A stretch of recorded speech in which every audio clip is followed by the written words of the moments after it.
thought-provoking discussions. As progressives, our job is to have an all-inclusive, full-on assault with all of our players. A show that focuses on moving our political, social, economic, gender, and cultural conversation forward. And all of our players means all of our players. It's Choose Views. And now, here's your host, Richard Chew. Welcome to the July 31st, 2026 edition of Choose Views. Good morning, progressives and political fighters. Yep, there we are. July 31st, 2026. We made it to the last day of the month. 773-763-9278 is the number. Find my show on Facebook Live, TuneIn Radio, and YouTube. Email me at richard@WCPT820.com and follow me on all the socials under Choose Views. Catch all of our shows by subscribing to our WCPT podcast on Apple Podcasts, Spotify, Amazon, and iHeartRadio. There you can get Choose Views, featured interviews, Joan Esposito, live, local, and progressive, Driving It Home with Patty Vasquez, and It's the Democracy Stupid with Edwin Eisendrath. Just make sure you make your way over there. Subscribe, like, share, all that good stuff. And make sure in the evenings that you are catching the Politics Bar, which I was on, by the way, with Jody and Sean and John Fugelsang yesterday. Shout out again to John for his new time slot with this show, which is now on in the afternoons from 11 until 2 each day. So Central Time, 12 to 3 Eastern Time. But in the evenings, of course, the Politics Bar, the Matt McNeil Show, and the Gailey Show are ones you want to plug into. And make your way over to Heartland Signal. Lots of changes are taking place, but a really good article there on Minnesota State Representative Jessica Hansen, who's part of the DFL, responds to Elon Musk suing to stop a bill, I should say, to ban the AI technology that they're trying to use. So check that one out, and I think you'll be impressed. Once again, our great team at heartlandsignal.com and their wonderful articles. So make your way over there. It's Friday the 31st. Oh, I got to shout out. I'll probably do this a couple times a day. Shout out and happy birthday to my man Eric Grant, host of the family meeting. We had some fun last Sunday. I was on the family meeting, and we kind of did a pre-birthday celebration for Eric. But today, if you know him, if you have any of his contact information, flood his email and his cell phone with text messages, or go to the family meeting website, and you can leave some comments there. How about that? He's on Facebook as well. So just send him some love. Tell him that that noise he hears are his bones creaking. I get to talk a little bit of smack about that with Eric because, he always likes to tease me, Henry, about being older than him. Okay, fine, I am. So what? But now that he's hit he's hit that next plateau, it doesn't really matter at this point. It's like once you hit a certain age, no matter what anybody says about you, if they're in that same ballpark or on that same crew of age, you don't get to talk too much smack. But anyhow, guys, shout out to Eric. On today's show, Karen Byrne from TruBlu Politics podcast will be hanging out with us in the 6:30 hour. Looking forward to talking with her. As always, Karen's got some great comments and observations. She's got some great work that she does with her podcast, TruBlu Politics podcast, but also her Substack Resistance Journal, a great article that we'll chat a little bit about today.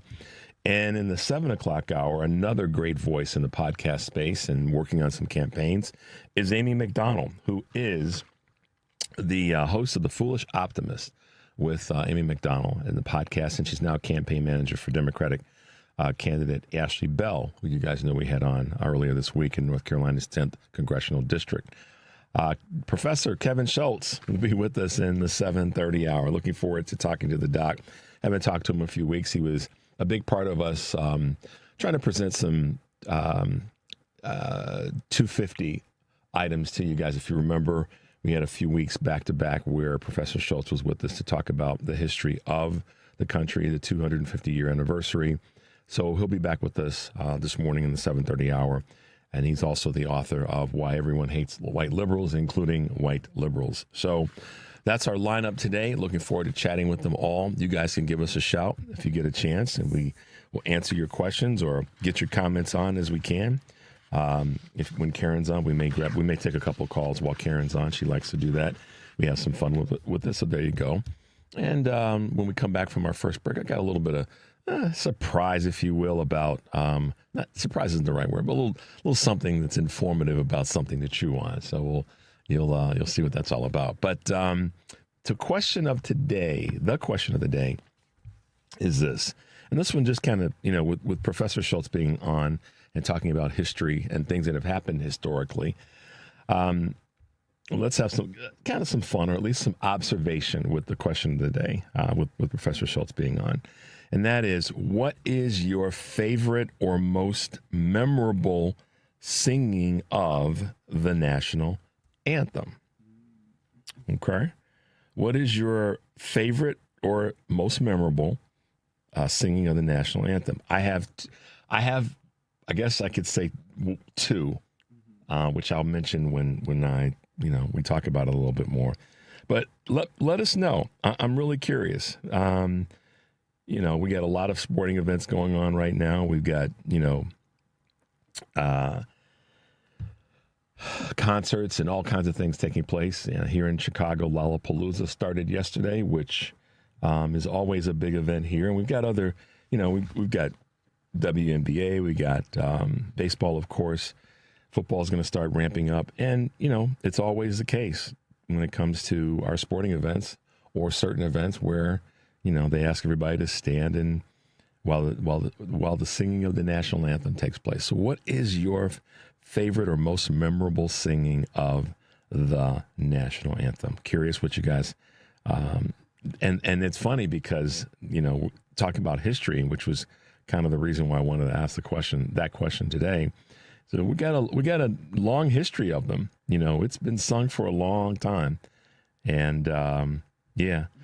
Mike, me too. How did you know? Mike Mercado just sent me a text. And were you even born when I didn't think so. No, you weren't. No, I know what year. Yeah, I was in college. You weren't here yet. You were a bright spot in mom and dad's eye. Soon to be. Yeah, those are my two. Wow. Scary. I'll tell you guys what that's all about when we come back from the break. But let us know what your most memorable singing, favorite or most memorable singing of the national anthem is. And I have two of them. Mike nailed it. Like, he hit that one right on the screws. It's a golf term in case you don't know, but or in the sweet spot for baseball. Let us know. Let's have some fun with it. And see it'll probably be a good little history moment because it'll take some people further back than it'll take others. And I don't mean if it's one that you witnessed necessarily. It doesn't have to be one that you were watching the sporting event, whether you were at the event or you were watching it on television or whatever. It's just one that is your favorite or certainly most memorable. So let us know. We'll go back a little bit in the Wayback Machine for some, and the way back machine for others. But let's take a quick break, guys, so we can get everything in today. The number is 773-763-9278. You are listening to Choose Views on WCPT AM 820 in Chicago and WARR 1520 AM and 103.5 FM from Warren County, North Carolina. And now, AM 950, the progressive voice of Minnesota. I'm Richard Chu. We'll be right back.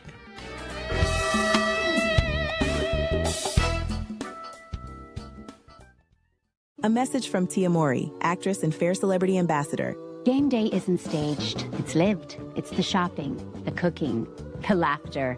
For families managing food allergy, that same spirit of preparation means everything. Because food allergy isn't a lifestyle. It's a serious, life-threatening disease that can change everything in a moment. But being ready changes the story. It's knowing the signs, having a plan, and carrying epinephrine everywhere life takes you. Epinephrine is the only treatment that can stop a severe food allergy reaction known as anaphylaxis. It works quickly to reverse the symptoms and can save lives. As families and friends gather for the big game, we see what community looks like. It's one built on awareness, care, and love in action. Because readiness doesn't take away the risk. It brings back the joy. When you're ready to act, you're ready to live. Visit foodallergy.org/ready to act to learn more. Hey Google, play WCPT. Streaming Chicago's progressive talk from TuneIn.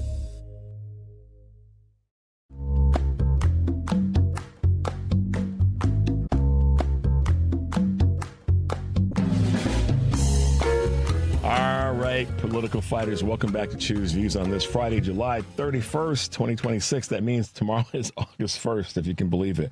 7 months, guys, and then we got our midterms coming up. So we got to stay ready. We got to stay ready. Don't get ready, stay ready. All right, Henry, let's hit him with a couple of quick Choose Views news items on this July 31st.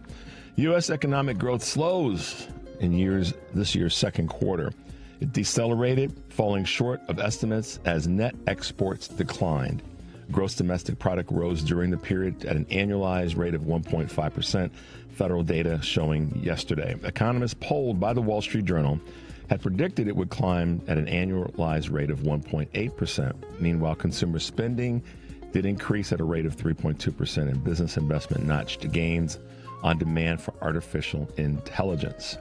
The stock rebounds as a semiconductor recovery does lift the NASDAQ, led by a rally in technology shares. The Dow and the S&P also climbed. Semiconductor stocks recovered following a sharp sell-off earlier in the week. And companies that ghost employees or applicants for employment are getting called out on the new site. Check this out. Job seekers are fighting back against would-be employers that, quote, ghost them during the interviewing process. A new website, didtheyghostyou.com, sounds like a movie, Did They Ghost You, has become a crowdsourced repository to track which companies allegedly, and that's the key word, stop responding to candidates without offering a clear decision one way or another. All submissions to the portals are anonymous and moderated, and pending applications do not qualify for inclusion. The site is branding itself as a fair public record, and in that spirit, companies are also allowed to request corrections for specific issues. I think that's pretty cool, especially since the companies are allowed to request corrections if it's not quite right. But if you go somebody, they're going to put your business on the street now. So, which I don't think is cool for a business to do. The tattoo for job interview draws outcry. What's this mean? An AI startup apologized yesterday for an event that exchanged permanent tattoos for a job interview, according to Inc. magazine. In addition to deleting his post celebrating the event, Lemon-Time's co-founder offered to cover removal costs of any of the 7 participants who may regret the decision. Nevertheless, the Y Combinator-backed startup says all of the tattoo attendees remain in the hiring process. Wow. White House is spilling some dough on where? Dulles Airport, which announced a $22 billion plan to revamp the international airport in D.C., just outside of D.C., a project that will be funded by the Metropolitan Washington Airports Authority and United Airlines. Proposed renovations include overhauling concourses, adding to above-ground parking, and eliminating the mobile shuttles known as people movers, which have been a fixture at the airport since it opened 64 years ago. So we'll see how that goes. I don't disagree with that. I just think that right now, if there's any federal money going toward it, no. Which leads to my next and last Choose Views news item. Farmers are struggling, and that continues to deepen with no golden age, as promised by Donald Trump, in sight. Across the country, struggling mightily, and a bleak picture is starting to come into focus, unfortunately, as we head toward 2027. According to the American Farm Bureau Federation, data that's published earlier this month, there's a $32 billion loss on major crops that's projected next year, even deeper than this year's $31 billion shortfall. So I'll make a really simple comment about that and the airport, which is why I had those two together. No federal money for the airport right now. I appreciate we need to have an airport be, as long as it's safe. Right now, I don't necessarily care about it being revamped. It needs to be safe. But if we're going to spend federal dollars on an airport right now when people are struggling, that doesn't make any sense. One. Secondly, with regard to the farmers, how about if we maybe one of the senators should ask Todd Blanche in the hearing about the slush fund. Wouldn't it be better that the slush fund get used to help people out, like in the farming community? How about that? Or people that are struggling because you cut SNAP, or you were part of the administration that cut SNAP benefits, and this big ugly bill, that $1.7 billion. Maybe ask the question from that angle. How about if you can't admit that the money is going to be not going to be used, then let's maybe focus on where we could use it if it were still going to be in the pot. I think that's a worthy conversation to have. But in any event, a couple of quick Choose Views news items on this July 31st, 2026. For those listening to WCPT, today on Live, Local, and Progressive, Joan Esposito will be taking your calls for the first half of the show and then talking to Chris Fitzsimmons, host of the Stories from the Streets podcast. Out Chicago host Scott Duff and film critic Rebecca Ford in their monthly look at TV, movies, theater, and more. That's Live, Local, and Progressive weekdays here on WCPT, 2 to 5 in the afternoon, heartlandsignal.com, and tune in. For my WCP listeners that are driving it home with Patty Vasquez, she'll be joined by Adam Hamilton, pastor and candidate for U.S. Senate in Kansas, Lorenzo Santos, candidate for Congress in Wisconsin's 1st District, and car guy Tom Appel, host of the Consumer Guide Car Stuff podcast. That is Driving It Home with Patty Vasquez, weekdays 5 to 7 here on WCPT, the Heartland Signal website, TuneIn, Facebook, and YouTube. Tomorrow is Saturday. That means it's the Democracy Stupid with Edwin Eisendrath. His guest will be Tamar Jacoby, director of the New Ukraine Project, Elizabeth Jacobs, professor emerita of epidemiology and biostatistics, and the founding member of the public health advocacy group Defend Public Health, Brian Schoenberg, executive director of the Institute for Food Safety and Health at Illinois Tech, and Amy Fields-Meyer, senior fellow at Harvard University Kennedy School, Allen's Lab for Democracy Renovation, and the co-author of the new book, On Courage, How to Be a Dissident in the Age of Fear. It's the Democracy Stupid. Saturdays, 1 to 4 with Edwin Eisendrath. Here we go. Next week, Matt Dunlap on Choose Views will be joining us, candidate for Congress in Maine's 2nd Congressional District. Karen Hunter, host of the Karen Hunter Show on Sirius XM, and Mike Nellis, Democratic strategist and host of Endless Urgency with Mike Nellis. Also, I'll be talking with Tom Hartman about his new book, and Chicago Mayor Brandon Johnson for our first Friday of the month conversation with the mayor. So, yeah, big lineup as always. Joan and Patty and Edwin are always doing their part to keep us on the rails. So make sure you're tuning into those shows, and I'll remind you again, in case you haven't tuned in yet and you're about to tune in and you didn't hear what I said. It's about that. Okay, so the board lit up on the on the national anthem, which we thought would happen, which is good. All right, guys. So let me tell you a couple quick ones. My favorite, one or two, and Mike nailed it. Certainly, favorite, most impactful, most memorable. Would probably start with Whitney Houston at the Super Bowl. What year was that, Mike? 91? 1991. Yeah, that one sticks with me. The strength of her voice was still there, and she was just killing it. And the height of the highs and lows that she took us through in singing that, and it was pretty impressive. It's very memorable. And take the military part out of it, just the song itself, and that was amazing. My other one is from the 1982-3 All-Star game, NBA All-Star game, Marvin Gaye singing the national anthem in the Los Angeles Forum. I happened to be blessed to be there then. I was in school at that. I was in college. Yeah, so it was pretty cool. A friend of mine got tick. It was crazy. But so that being said, those two. There are many others, and I'm sure you guys are going to drop a few on us in the text group. But yeah, let us know. But as part of that, and part of history, with Professor Schultz being with us later in the show, I'm going to talk a little bit about the national anthem. In our today's segment of Something to Chew On. So, the national anthem, in case you guys don't know, also known as the Star-Spangled Banner, that's the actual name of it, of the song. So, United States National Anthem, Star-Spangled Banner, was written as a poem, in case you didn't know, by Francis Scott Key on September 14th, 1814. And not a lot of people know this, but it was set to the tune of an English drinking song and became the official national anthem by an act of Congress signed by President Herbert Hoover on March 3rd, 1931. Its origins are the War of 1812. Of course, Francis Scott Key watched the British bomb all night at Fort McHenry in Baltimore, Maryland. That's the site, if you will, of where this was the origin of the song, from what historians have told us where it comes from. The music itself, the words were matched to a popular English club song, as I said, called to Anacreon in Heaven by John Stafford Smith. That's the part of the origin.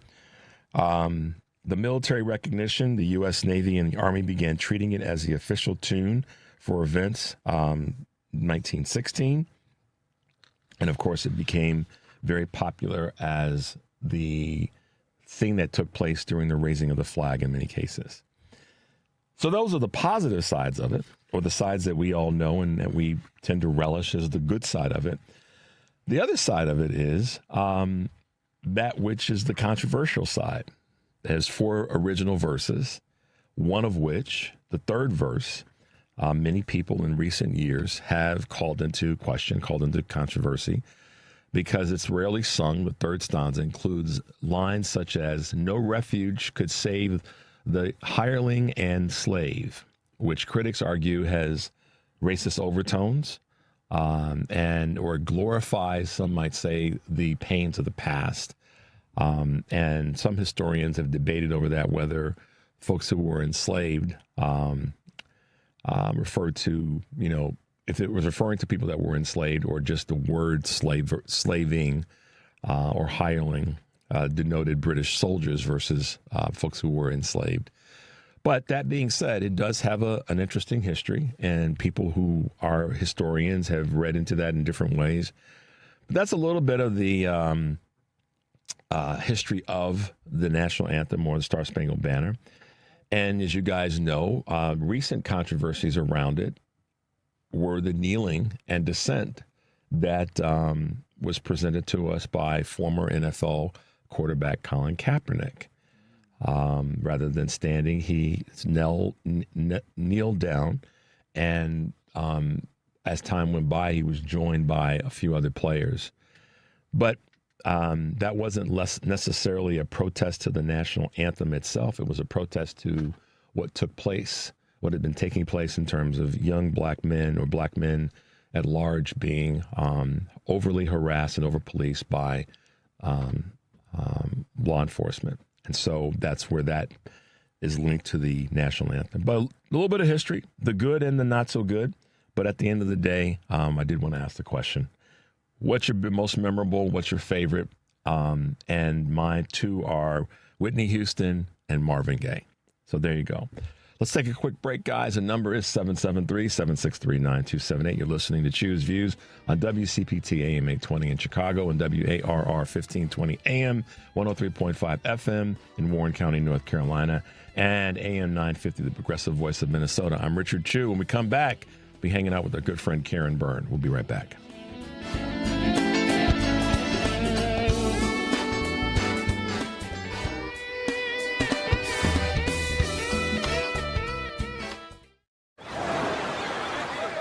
Hear that? That's the sound of your life. Perfectly imperfect. Beating in rhythm to the world you've created.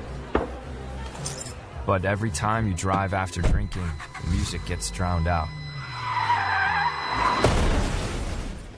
Your life sounds pretty great. Don't let a buzz ruin it. Buzz driving is drunk driving. Don't drive buzzed. A message from NHTSA and the Ad Council. Many of our U.S. veterans and service members face challenges: mental health struggles, housing obstacles, employment, food insecurity, and social isolation, to name just a few. I'm Bob Woodruff. My family and I started the Bob Woodruff Foundation in 2006 after I sustained a life-threatening injury while reporting from Iraq. Our service members had my back that day, and we need to have theirs now more than ever. At the Bob Woodruff Foundation, we raise awareness about the tough challenges veterans and military families face and invest in solutions to help support them in the next chapter of their lives. And with one solution comes the next. We solve the housing situation, we increase employment opportunities. We solve employment problems, we address food insecurity. We solve food insecurity, we impact physical and mental health issues. Learn more about our work at bobwooderfoundation.org/success. Small businesses are the heart of America. But you don't have to go it alone. As the nation's largest nonprofit resource of expert business mentoring, SCORE has helped millions of entrepreneurs build their businesses for free. Get the connections, education, and guidance you need with SCORE. We're ready to help. Find a mentor today at score.org. This is Chicago's Progressive Talk, 820 AM, WCPT Willow Springs, and online at WCPT820.com, where facts matter. From the Weatherology Weather Center, I'm meteorologist Jennifer Wojcicki. We'll see a few scattered showers and thunderstorms possible late today. Otherwise, partial sunshine develops, a high in the low 80s. Winds out of the south at 5 to 10 miles per hour, gusting as high as 20. Tonight, a chance for showers and storms, cloudy, a low near 67. By Saturday, chance for rain showers and thunderstorms, cloudy, high around 73. Sunday, partly sunny, high of 75. That's your latest Chicago weather update. Currently, it's 72. WCPT 820, Chicago's Progressive Talk, where facts matter. Can you see by the dawn's early light what so proudly we hailed at the twilight's last gleam?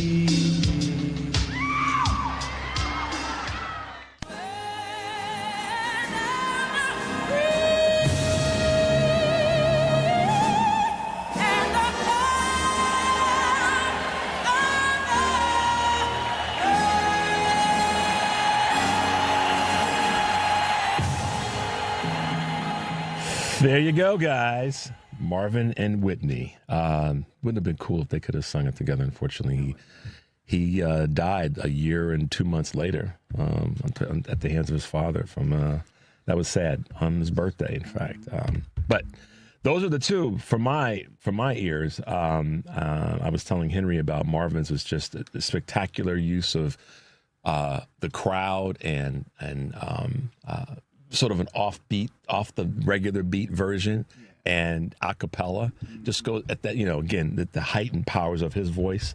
So there you go. Let's bring our good friend Karen Byrne from TruBlu Politics podcast on. So tell me, Karen, did you tear up a little bit when you heard Whitney and Marvin? Of course, of course. Thanks to Mike and Henry. Yeah, go ahead. Yeah, no, and I have to say, I was talking to Mike, and it's Diana Ross's version too.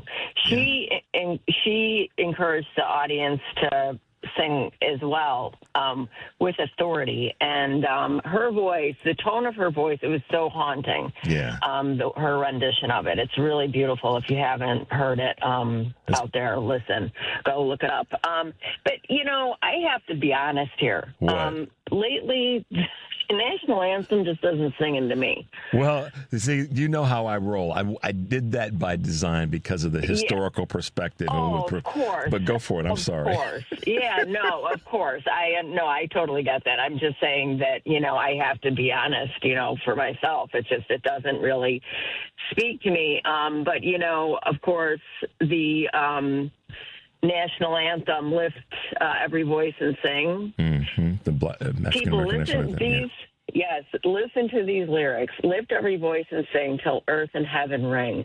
Ring with the harmonies of liberty. Let our rejoicing rise. High as the listening skies.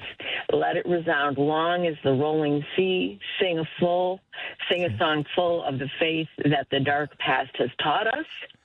Sing a song of the hope that the present has brought us. Facing the rising sun of our new day begun, let us march on till victory is won. Now that speaks to me today. Yeah. Let me just say. Yeah.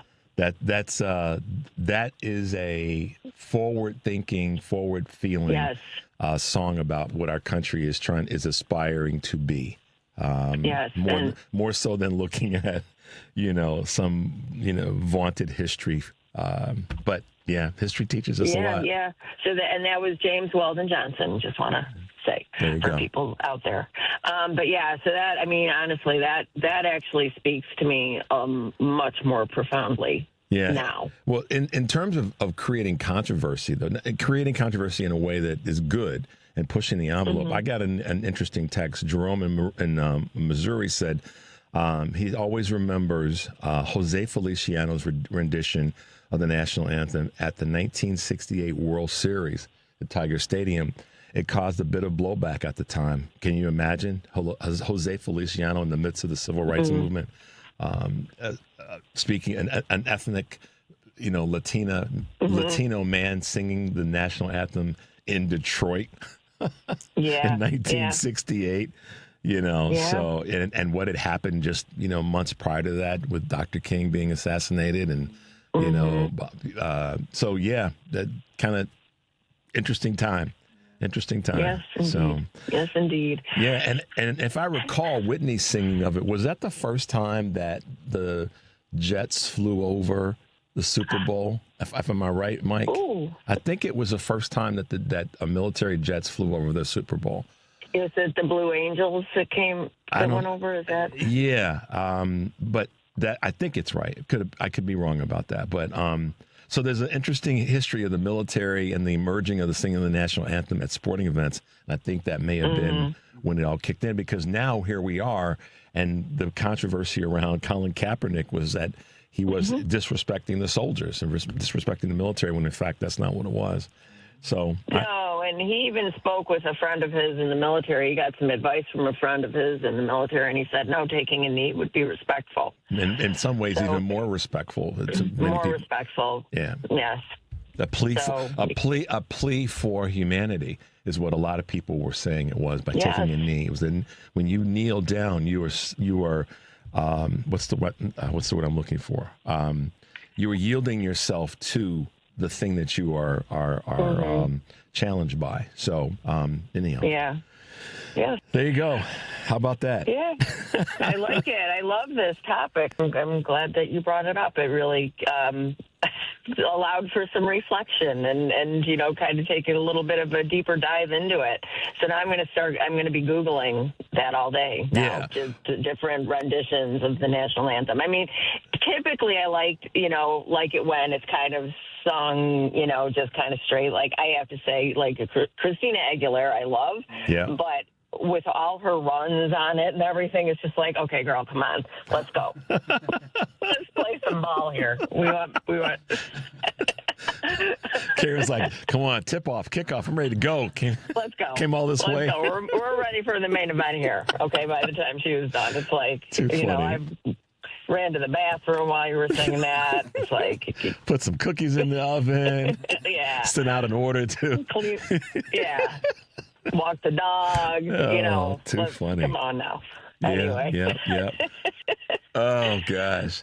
Hey, listen, y'all. Karen is always on point when it comes to topics and just writing and talking about things that are important right now. And I dare say that the Democratic Party is not divided. But what are your thoughts? Because I see our coalition having the stretches of different things going on and people dropping out of races or suspending their campaigns and that sort of thing. But that doesn't mean that the Democratic Party is divided or in disarray. But talk a little bit about the narrative that you put out this week. Well, so we did, Anita and I do a daily for our podcast, and anybody that wants to catch it, you can go on YouTube, TruBlu Politics Podcast Daily. So we post all of our daily videos, and then we also do our bi-weekly podcast drops there as well. So, or you can go to our Patreon page, by the way, and you can just sign up, and you will get all of the content, and you get to talk with people over on our chat. So I'm just going to throw that out there. But Anita and I did speak about, this appearance by the woman from from the DSA on Fox News. We did cover that. And what I would say is this, I think they were talking about it on CNN, and Abby Phillips, said, so, now the Democrats are either going to have to accept or reject, what the platform, what the DSA stands for. And Anita and I argue that, no, they don't have to adopt all, and they don't have to reject all. Right. That they actually, what we need to do is we need to find common ground. And there is so much more common ground than, these little kind of fringe, like I think, abolishing the Senate. We would offer that there's a different approach that can be taken, and that would be, giving statehood to D.C. and Puerto Rico and, the other territories that are not states currently. The other thing is to increase base this number of senators off of population and the size of the state, but population more so. So a little bit more in line with the House of Representatives. And so we kind of dig into that, that even with the things that we disagree on, we can find some common ground there. But, to say that we should find common ground with people who are brutally rounding our friends and neighbors and relatives off of the street and incarcerating them in private prisons and then in treating them in the most inhumane ways, we cannot find common ground there. We can find common ground with our friends at the DSA, I believe. Well, here's the thing that when I saw what you guys did, and I know about this Fox interview. I think was it Megan Romer. Mm-hmm. Here's the thing. There's a couple things that go through my brain on this. We'll take a break and then we'll come back so we'll have a little bit more time on the back end. But this is the thing. First and foremost, our biggest piece of connection, our biggest in common things is to dethrone and to tear down and drive over the cliff the Republican Party in its entirety. Mm-hmm. That's our number one thing that we are all in agreement on. Whether someone be a deeply part of the DSA or they are as moderate of a Democrat as possible, maybe even right-leaning. At the end of the day, our number one goal, yes, we agree on this, is to dethrone and have the Republican Party in its entirety have a Thelma and Louise moment. We start there. How we get there, how we push that car over the cliff is going to happen. We got a bunch of hands on the back end of that vehicle, and we're all pushing. We may be pushing a little bit different, harder, lighter, whatever. But that's the number one thing that we have in common, because I don't see any person that adheres to what Democratic Socialists are talking about. I don't hear any of them of any positive, major voice, influential voice, whether they're running for office or their support of a candidate, saying we need to keep the Republican Party in office. I don't see that, right? No. So part of what's happening is that corporate media and those who have a stake in the game, many of which is the dark money coming from groups like Fair Shake and AIPAC and others. A lot of the noise is being created by those folks, not necessarily created by those inside of our tent. And so we have to, I think part of our opportunity is to keep people focused on our goal is to push the entire Republican Party and machine over the cliff and get them out of the way so we can get stuff done. So that's my thought. Yep. Let's take a quick break. When we come back, we're going to talk a little bit more. You're listening to Choose Views on WCPT AM 820 in Chicago, WARR 1520 AM, and 103.5 FM from Warren County, North Carolina, and as well as our good friends at AM 950, the progressive voice of Minnesota. I'm Richard Chu.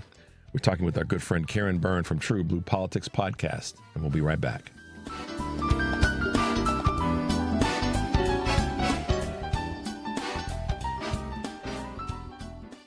Hi, I'm Kevin Love. Sony Pictures Animation's film GOAT is out now, and we've created something special to go with it. Inspired by the film, GOAT Beyond the Game is a free curriculum that gives kids creative ways to support their emotional well-being. Designed to help kids build their confidence, stay focused, and navigate their emotions, the program brings the film's core themes into the classroom through fun activities. These are evidence-based tools that actually work and will help kids discover they have the power to change the game. Visit kevinlovefund.org and download it today for your classroom or family.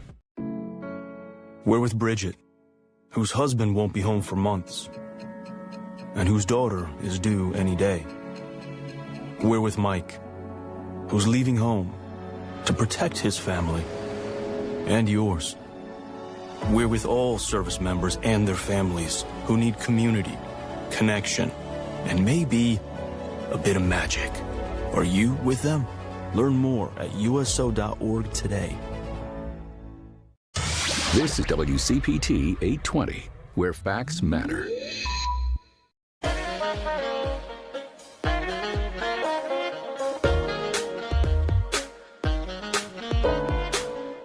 All right, guys, welcome back to Choose Views. If you're just tuning in anywhere in the universe, I'm Richard Chu. Thanks for being with us. And our good friend Karen Byrne from TruBlu Politics podcast. So, Karen, here's the thing. We have to remember that those media outlets that have on that person or those conversations that are had are designed to do one thing and one thing only. And that is to create division in a strengthening Democratic Party. That's what the goal is. It's nothing more than that. It's not to be informative. It's not to be something that's going to create a cogent conversation. It's to create the division. The Dems are divided. The Dems are in disarray. Talk to us. Right. And it's not just, Fox News. I mean, we're going to see mainstream media, and already have, every time a Democrat comes on, they're going to bring it up.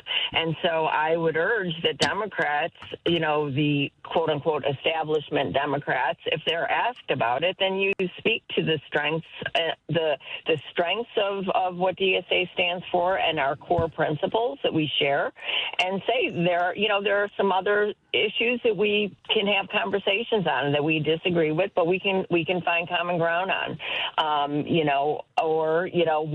don't agree with, we can agree to disagree on those items. I'm gonna add some flavor to what you just said. I agree with you, and I'm gonna say and. I think that the position needs to be that the DSA leadership voices and the quote establishment or center left Democratic voices need to say we agree on one thing, and that needs, because here's what they're trying to do. They're still going to try to divide, and the minute that we say there's things that we disagree, I think that leaves it open for whoever's doing the interview or whoever that person is to say, well, what do you guys disagree, rather than focus on what we are in agreement on, which is to do. No, and I think that's the thing, but that is the skill that Democrats need to have ready to go. Bingo. Is to keep bringing it back to the things that and that is affordability, accountability, access, and opportunity. Yep. All of the things, whether it's education, whether it's healthcare, whether it's groceries, whether it's, whatever it is that you need in your day-to-day life to make your life a little bit easier, the Democrats are willing to deliver that to you. Yep. And this is how we're going to do it. And just bring it back. Keep bringing it back. Do not let them almost literally say, you. Yeah, almost literally say, listen, I'm not going to let you try to pigeonhole what we're trying to do. I'm not going to let you try to divide our party. We've got people, all parts of our party, that are trying to do one. And when someone says something like this, because this is what a lot of the corporate media is trying to do, Karen, they'll say things like, well, do you think that, because I just saw, what's her name, Chris Jansing, talk about this as it relates to Francesca Hong. Now that Mandela Barnes is suspended his campaign, trying to say, is Wisconsin ready for, a Democratic? So hold on a second. Francesca Hong, if you talk to a white suburban or white real rural person in Wisconsin, if she talks with that person and says, I want to make sure that what the Trump administration has done to affect you in terms of your medical coverage, your access to this, all those things, that's speaking to what that person needs to hear in a rural community. no different than if Kelder Royce had that same conversation with someone. It's the same ultimate message. So I think what we have to encourage all of our candidates that are running, whether it's Dr. Syed in Michigan, who has been, they're trying to box him into that same corner, is to say, no, you are not going to take us off our point, like you just said. And call it out. Just call it out to their faces. I mean, my gosh, the kind of pushback that they get from every bleeping Republican and Donald Trump, the things that they, go back at them with. I mean, are you kidding me? If you call it out and say, look, I'm not going to allow you to do that. I'm here to speak about the things that we have to offer and the common ground, the commonalities that we share with our friends, within the DSA. And and just keep going back to all of those key tenets, affordability, accountability, access, opportunity. Yeah, those are the staying on point with those critical items is why and how we're able to win. There are people out there that want to criticize every parts of the Democratic Party. I get criticized by people that say, if I say one thing, Karen, one thing about Democrats that's not how some people want to love up and say that everything that the Democratic Party or Democratic candidates is doing is right. If I call that out, people will say, oh, here goes Chu again criticizing the Democrats. Some things we need to talk about to help them do a better job, whether they be Democratic socialists or they be mainstream establishment Democrats, or they're somewhere in the middle. We all need to look at, just like you and I get criticized for things that we say, so that we get better. I get, so there's a movement out there, and it's based on it's coming from a lot of this money. That's this dark money that's trying to get us off our square to talk about the things that we know are important to the most amount of people. And that's just, we have to control that narrative, I believe. I 100% agree. Yeah, I mean, of course, their corporate interests, their bosses and their big donors, that is who they are beholden to. And so they're going to fight tooth and nail to keep bumping us off our messaging and keep bumping us off, getting us into the weeds, so that we're not able to deliver the vision and, and be able to relate and, tell people about what the true ideals are. And I'll say one thing, whether you're a Democratic socialist or whether you're quote unquote establishment Dem or centrist, whatever, one thing that we can all agree on, we do not agree with what this administration is doing. We do not agree with hurting people, policies that hurt people. We are there to help lift people up and to give voice to the voiceless. The Democratic and power to the powerless, and that's what we need to keep focusing on.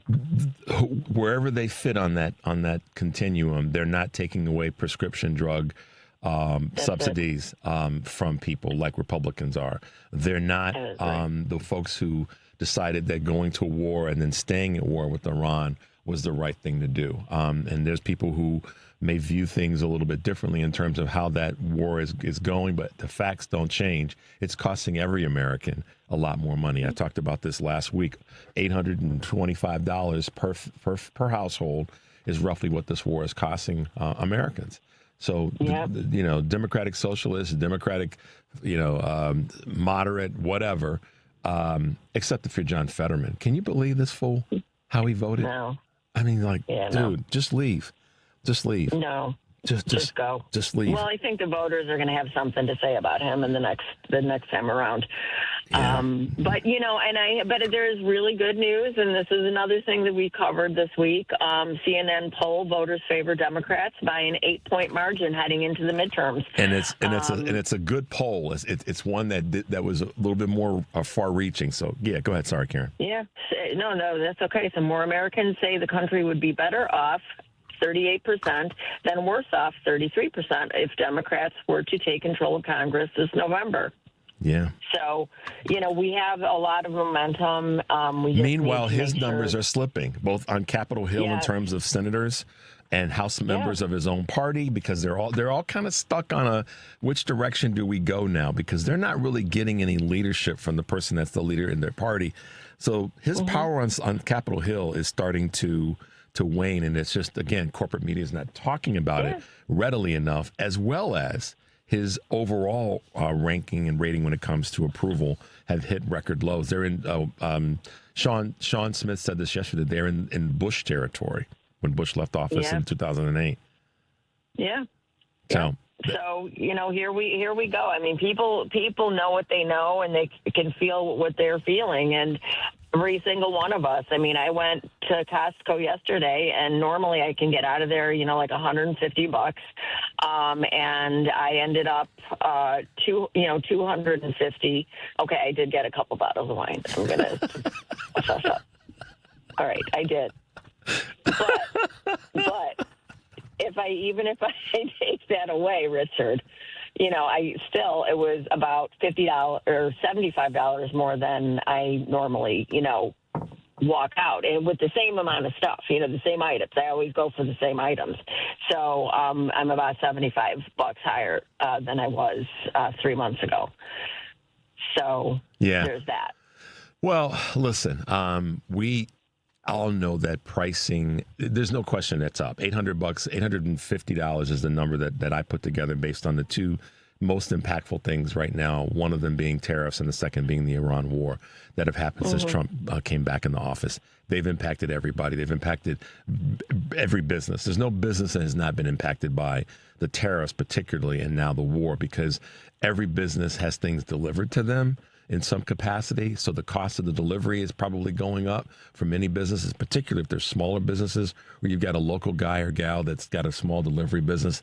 All those things have gone up. So that then gets passed on to the purchaser of the stuff in that local convenience store in the neighborhood. So it's impacting all of us. And the fact that Democrats have another voice in the party, if you will, at the end of the day, but we have to keep fighting. We cannot allow the outside sources, as I've said so many different times, as have you. We can't allow the outside sources and voices to dictate what our message is. And our message has to be Republicans have to go, period. And here's what we're going to do better for the country.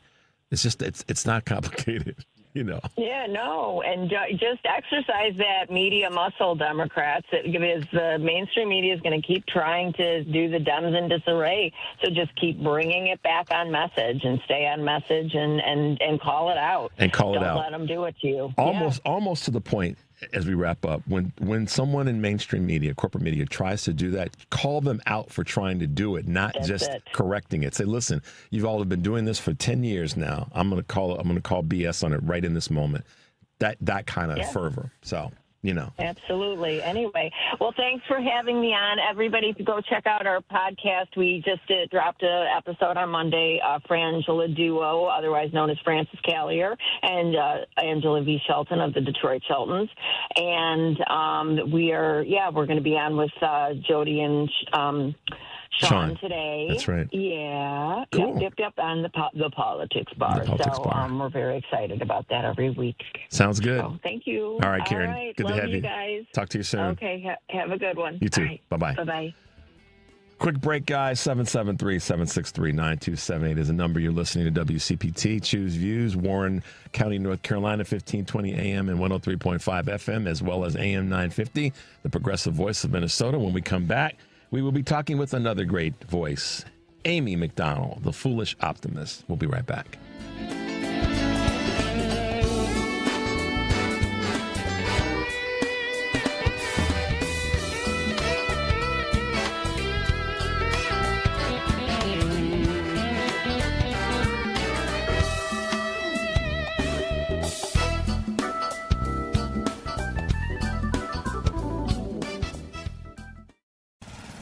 Babes, what are you doing? What? I'm just mowing the lawn. No, it's blazing hot and dry out here. Don't you remember? Smokey Bear says. Avoid using power equipment when it's windy or dry. Where'd you learn this? Oh, it's on SmokeyBear.com with many other wildfire prevention tips. Right. Thanks, honey bear. 'Cause remember, only you can prevent wildfires. Brought to you by the USDA Forest Service, your state forester, and the Ad Council. Hi, I'm Tim Meadows. You've heard the phrase out with the old and in with the new, right? Well, buckle up because Stand Up to Cancer's vehicle donation program makes it easy to turn your old vehicle into new life-saving cancer research. More than 2 million Americans hear the words, "You have cancer," each year. That's why Stand Up to Cancer is dedicated to funding cancer research focused on finding cures. Donating is easy, pickup is free, and your gift may qualify for a tax deduction. Visit standuptocancer.org/cars to learn more. Amazon Business. Discover smart business buying, where unmatched selection meets AI-driven tools to simplify complex processes so you can focus on what matters most. Learn more at amazonbusiness.com. AP News, I'm Marcela Sanchez. The AP's Lisa Dwyer reports that the Trump administration is ending a Medicare subsidy. Millions of older adults on Medicare prescription drug coverage could face higher monthly costs in 2027. The Trump administration says it has decided to end a temporary subsidy program that helped offset premiums for the past 2 years. The program was initially implemented by the Biden administration to lower Medicare Part D prescription drug costs in response to the 2022 Inflation Reduction Act. While federal officials say the financial impact will be minimal, Democrats have criticized the move as an attack on health care affordability. I'm Lisa Dwyer. President Trump says he wants more military veterans to become commercial truckers. For many years, American highways and roadways have been terrorized by unqualified illegal aliens dangerously driving big rigs. At an event on the White House grounds, the president said 34 states are joining the initiative. We call it Freedom Haulers Initiative. Any American who has driven a heavy truck for our military will automatically be eligible for a commercial driver's license. Secretary of Veterans Affairs, Doug Collins. The GI Bill is going to be able to pay for this. You're going to be able to actually get and use the money to go get your CDL license. Among the speakers was driver Ricky Washington, who says veterans and their spouses make exceptional drivers because the core values of the military align with the trucking industry. We're disciplined, we're vigilant, we're adaptable, and with unwavering commitment to getting the job done. Jennifer King, Washington. One of Scouting America's biggest gatherings has eliminated dedicated spaces for gay youth, women, and scouts of color as the organization faces pressure from the Pentagon to pull back diversity efforts. U.S. futures rose 0.5% and oil prices continued to climb. This is AP News. Residents evacuated from their homes in southwestern Japan have been sleeping in their cars after a powerful earthquake killed at least 34 people. The AP's Karen Shamas has more. Hirokazu Sato, a father of 3, lost his home after the magnitude 7.1 earthquake hit Kumamoto Prefecture on Tuesday. He was worried his 1-year-old baby will disturb other people in the evacuation center. Like many others, Sato and his family decided to live in their car for the time being. Nearly 19,000 homes were still without electricity. Meanwhile, concerns were growing about illness, including from the sweltering heat. More than 9,000 people were staying in the roughly 400 shelters where power sources were being added to provide air conditioning. I'm Karen Shamas. More stories at apnews.com. I'm Marcela Sanchez, AP News. This is 8:20 a.m. WCPT Willow Springs and streaming worldwide at WCPT820.com. We are Chicago's progressive talk, where facts matter. Now your WCPT 820 weather update. From the Weatherology Weather Center, I'm meteorologist Jennifer Wojcicki. We'll see a few scattered showers and thunderstorms possible late today. Otherwise, partial sunshine develops, a high in the low 80s.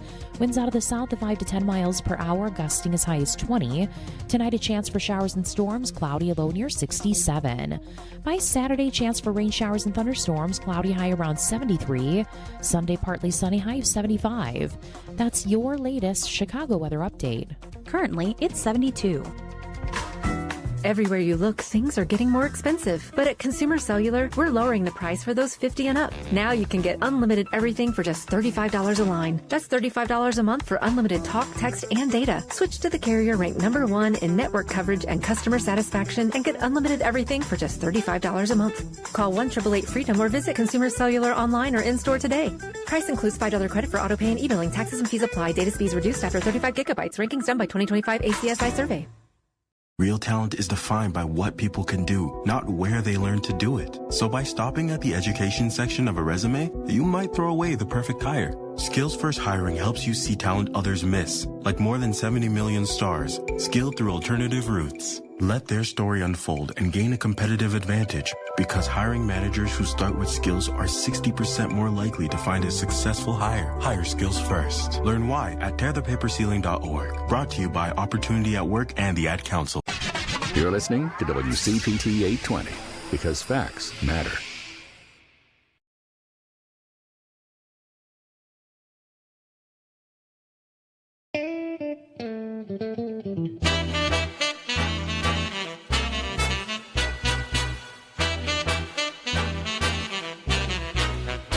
Richard Chu's got his eyes on the truth. And you're right where you need to be. This is Chu's Views. All right, guys, welcome back to the show. For those listening to WCPT today on Live, Local, and Progressive, Jonas Esposito will be taking your call. She'll be talking to Chris Fitzsimmons, host of Stories from the States podcast, Out Chicago's host Scott Duff, and film critic Rebecca Ford. Tonight on Driving It Home, Patty Vasquez will be talking with Adam Hamilton, pastor and candidate for U.S. Senate in Kansas, Lorenzo Santos, candidate for Congress in Wisconsin's 1st District, and car guy Tom Appel, host of the Consumer Guide Car Stuff podcast. That's Driving It Home with Patty Vasquez, weekdays 5 to 7. Make sure to check out It's the Democracy Stupid Tomorrow with Edwin Eisendrath, Tamara Jacoby, Elizabeth Jacobs, Brian Schoenberg, Amy Fields Meyer. Busy day for all of our other hosts and shows. The Foolish Optimist is such a great title for a podcast. And it's got some history to it, but our good friend Amy McDonald is back with us this morning, and I'm so proud and honored to have her on the show. Good morning, Amy. Welcome back to Choose Views. Good morning. How are you? I'm doing great. You and I are both smiling, and for those who are watching it on YouTube and Facebook, those smiles are for you guys, because behind the smiles is a bunch of sarcasm and cuss words and all the rest. Right, Amy? Right. Absolutely. Oh, that's why we have a bleep button here, so that if you and I slip up. Wow, it happens. Well, you, as always, have really been, as the phrase goes, really been bringing it and putting it down these last few weeks. And you've been busy as heck, because not only are you running your podcast and having great guests on your podcast and talking about so many important topics, but you're also a campaign manager. I mean, come on now, talk to us about let's talk about the campaign. And there's so much that's going on, not with just the work that you're doing with your campaign, or not yours, but the campaign you're working on, but there's so many other candidates right now that are just making things happen. Talk to us. Yeah, a few weeks ago, I joined Ashley Bell's campaign for Congress as the campaign manager. She's running here in North Carolina's 10th Congressional District, so that is a wildly gerrymandered district that goes from Hickory, North Carolina, all the way up to Winston-Salem, and it even hits Lincoln County and Yadkin County, so it kind of looks like almost like stairs. Mm-hmm. But I joined this campaign because Ashley Bell is one of these grassroots candidates who is only taking individual contributions. And she actually is an expert in her field, which is the healthcare world. Mm-hmm.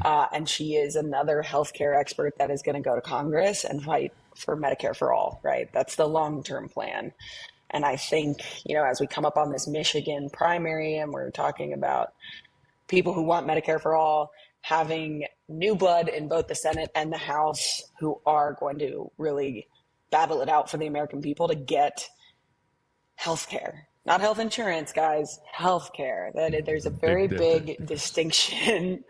I think it's really exciting to see, like you said, so many different candidates who are winning their primaries, who have the opportunity to flip seats if they get enough eyes and attention. We're in an attention economy. And of course, money. I would be remiss if I didn't mention the money part. It's July 31st. We're towards the end of our July fundraising push. You can go to ashleybellforcongress.com, $5, $10. Anything you've got helps us out in a big way. Yeah. But yeah, this new blood and these new people who are experts in their field, I think a lot of healthcare professionals are running because of RFK Jr. and this movement across the country of non-experts talking about things that experts should be talking about. Well, yeah, we had Ashley on Monday, and we had yesterday we had Shaughnessy Naughton on from 314 Action. Speaking of someone that's kind of a pillar in terms of having experts, scientists, medical professionals in running for office on a federal level, and it's bearing out to be effective. And it kind of in my brain, it kind of merges up with some of the thinking. And Karen and I were talking about this a bit before. Karen Byrne, who you've had a chance to be on with week before last, and I think you guys have connected offline. But here's the thing. Yeah. Here's the thing. There's people running around. I'm gonna make a statement, but I'm gonna ask you a question as well. People running around now, dogging the quote unquote DSA part of our party, and I hate to even give it even any air like part of our party, like they're the second redheaded cousin. That's kind of how it's being positioned now, that they're the loud cousin that doesn't want to fall in line at the family picnic. And what I don't like about that, I won't go down the Susan Collins path of it's troubling to me. What I don't like about that as a black man in America is, once again, there's always somebody, some group, some voice, and you know this as well as any white woman out there, that wants to try to create a label for create a label for something that they're not comfortable with.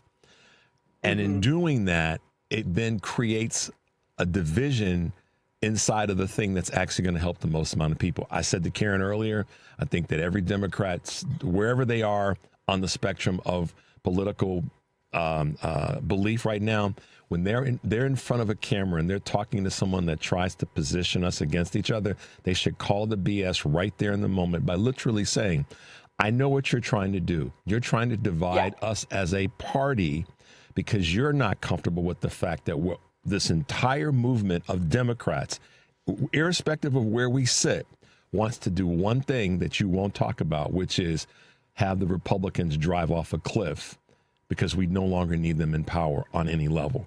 You won't. I want every one of us to say that to the person that all says, the time. Right? That we need to say, if wherever we are in the tent, the goal is for Republicans to no longer be in power, because Republicans didn't stop push toward prescription drug benefits and subsidies being hammered like the Republicans did that, not Democrats. No matter where we are in the tent, sorry, it's a frustration point for me. It really pisses me off, to be honest. In case you guys didn't know, I could tell. I think, to me, obviously, as somebody who works in the political world and who is online a little bit too much, probably, it is very transparent to me that this is a push. It's an external push. Obviously, we've got people like some Democrats. What's his name?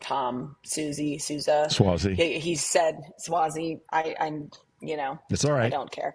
I don't care what his name is, but he will say things like this, right? Where it's like, we don't want the DSA, we don't want MAGA, we're going to take our half out of the middle. And I think there is a very transparent, again, to me, it's transparent that this is coming from the external side of things and has been seeping into our big tent, right? And I sent a text the other day that said a big tent for us, but not for you, in all caps, right? Because people are trying to push people out, but I don't think it is like their own thoughts. I think it is coming from external sources. Obviously, the word socialism in our country carries a deep historical connotation.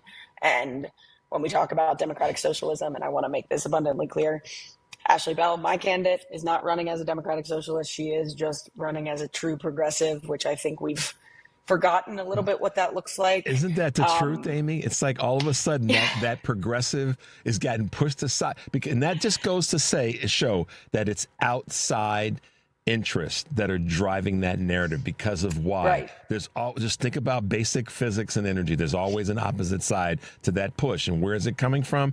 Outside interest. I have listeners right now that, as you and I are speaking, are saying, "Chew, the DSA is going to kill us." The DSA. No, those are still Democrats that are fighting for things that are important to. And if it's not important to you, then maybe you should check yourself.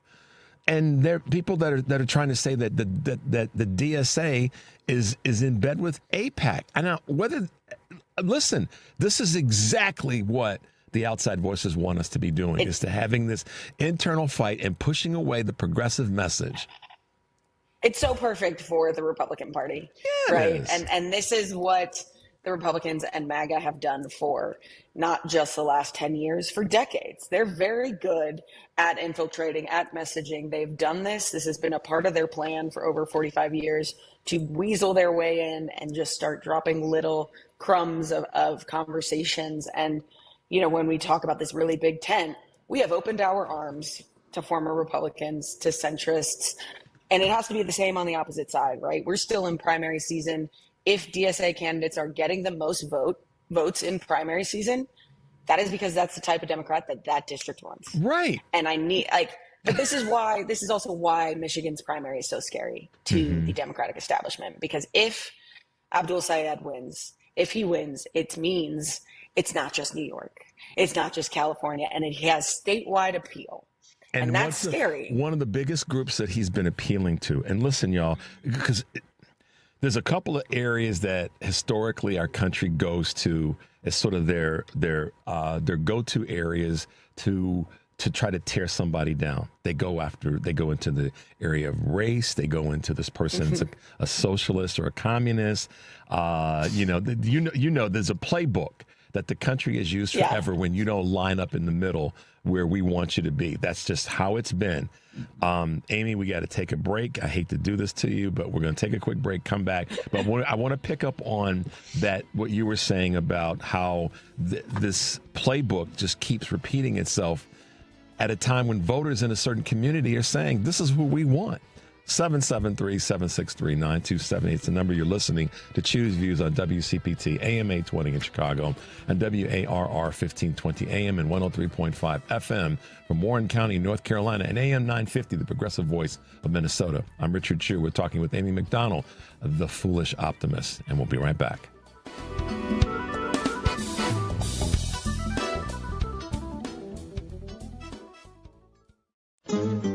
Latinos have been here always, before, during, and after the founding of the United States. We are small business owners rising before dawn to power the economy, hands that pick, manage, and prepare the food that nourishes America. Builders of our homes, our cities, our roads, our communities. Workers who labor daily to strengthen the very fabric of our nation. We are caregivers, teachers, doctors, engineers, neighbors, families raising the next generation. Latinos contribute over $4 trillion to America's GDP, bringing promise, innovation, and vitality to every corner of the U.S. We are the backbone, an indelible part of the American story. We are America. America is us. Learn more by going to americaisus.org and discover how Latinos have shaped America's journey and continue to forge its future. Alexa, play WCPT. WCPT from TuneIn.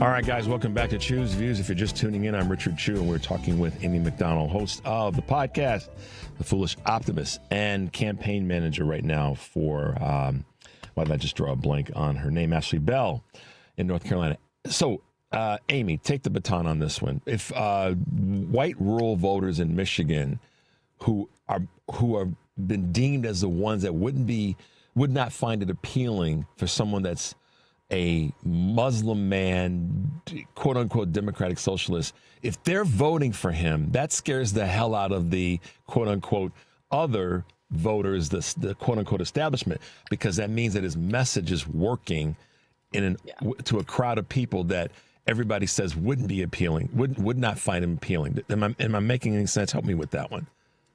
You are making a lot of sense. I think it's really important to understand that even though our country feels like it's the most divided it's ever been, one thing that always will appeal to people is talking to the working class and talking to them like, A, they're the intelligent people that they are, and B, focusing on the issues that matter to them. So maybe if you're talking to rural farmers, you're talking about a real farm bill, right? We've needed a real farm bill longer than I've been alive, right? We have continuously pushed off our rural voters, and this is coming from every single party in the country, right? And every single administration, again, since I've been alive, and we're not taking care of them. So if a Muslim doctor from Michigan can appeal to them and knows the issues that they're worried about and knows what's keeping them up at night, and, you know, part of that is, of course, his background in healthcare. One of the biggest expenses for every single American today is healthcare. It's health insurance. It's the premiums and all the other crap that goes along with it. Then he can, if he wins this primary, it's because people want him to. And we then get pushed into this like classic Red Scare that we hit every, you know, it's every 30 to 40 years, depending, right? I think the last one was probably towards the end of the 80s, but we had one in the 50s. We had one 100 years ago, right? Like the Red Summer of 1919 was not just red because of all of the bloodshed. It was also a Red Scare. And that was the tail end of our biggest workers' rights movement in this country, like the last really, truly massive one. And I think we're entering into a time where we could have a replay of that. I don't mean the violence, but I do mean the workers' rights. And of course, the fears around socialism and communism, and democratic socialism is just a mixture. It's that some things don't need to be run as a business, and healthcare can't be run as a business. It's so crazy, though. I mean, think about it like this. Okay, as best we can, and this is why you and I need 2 hours of time to talk. But here we go. Again, if white rural voters in Michigan are going to vote for a doctor that happens to be of Muslim faith because he's talking about the things that are important to them, that scares the hell out of not just everyone. It scares the hell out of everybody because the Republicans aren't going to attract the voters that were going to come that way anyhow. But now they've got this guy who's speaking to the people that they've traditionally tried to say were their audience. And if he's getting them to vote for him, and then, you know, so I'm repeating myself, but the point we have to draw out of this is if we're winning, we're winning. Come on, y'all. If we're winning, we're winning. We've lost sight of that. I keep trying to impress upon people that this is not just a blue wave. It is blue waves. It is going to be multiple different colors of blue. It is going to be centrists in some areas. It's going to be, and people said this in 2025 when Zohran Mamdani won. People were like, well, Democrats are just winning where Democrats always win. In 2025, Democrats won in Idaho. Democrats are not just winning where Democrats always win. Democrats won statewide seats in Georgia. We won in Iowa. Caitlin Dre. Sorry. Mississippi. I mean, it's all over the country, right? Dr. Dupree down, right. Exactly. And he even said to me, he said, Chu, part of the reason that we're winning in Mississippi now like we never have before is because the people have told us what's important to us and we're acting on it. Wow, what a novel idea, Amy. Man, wow, you show up for class and you wonder why you got an A because you paid attention. Right. Well, and that is something that I think the Democrats have failed at for decades recently. The last couple of decades, Democrats have done this thing where they tell you what you should believe in. For me, I'm a woman of a childbearing age. I have been told that I should only care about Roe v. Wade for the last 20 years. And I care about Roe v. Wade, but I take a justice approach to reproductive rights. And so that means I also care about childcare, and I care about making sure that these mothers who are pregnant have the support, the ones who choose to carry on with their baby one way or another. My light keeps dying. Don't worry about it. We can see you. That they're protected and that their kids have adequate food and clean water and